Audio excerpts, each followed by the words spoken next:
written down publicly. Name any names, Robert? I left my membership list back in the office. Congressman Alan Grayson is a Democrat from Florida and vice chairman of the Congressional Progressive Caucus. Thanks very much for joining us. Your colleague, Representative Keith Ellison of Minnesota, has called for Robert Gibbs to resign. Should he? No, I don't think he should resign. I think he should be fired. He's done a miserable job. People I know refer to him as Bozo the spokesman.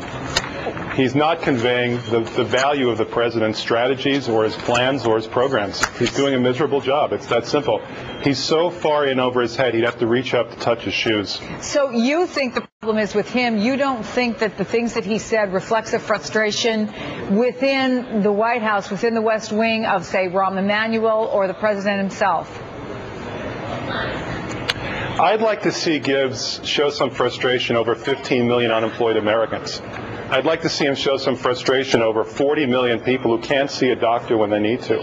I'd like to see him show some frustration over the Republicans who have blocked the president's plans and his programs. The White House, as I said back in January, is suffering from the Stockholm syndromes. They've come to love their captors. And in this case, their captors, the people who are imprisoning the president's program, are not the liberals. They're the GOP, the Republicans specifically in the Senate, and the Republicans nationwide. They're the opponents for him, not the liberals. Well, let me read to you what conservative David Frum wrote in a tweet today. It sounds like you might agree with him. Quote, more proof of my longtime thesis. Republican polls fear the GOP base. Dem polls hate the Dem base. Is he right? Again, that's not really the point. He needs to concentrate on getting things done for the American people and restoring the middle class in this country, not giving us Republican talking points. What he said about Canadian health care, Canadians live 3 years longer than Americans do on the average, according to the CIA. So exactly how bad could their health care be? You know, if I wanted Fox talking points, I'd change the channel to Fox, not listen to the White House. So what he needs to get his head on straight. If you had to give me your top 3 list, what would be your list of things that the White House is not doing that they need to get done?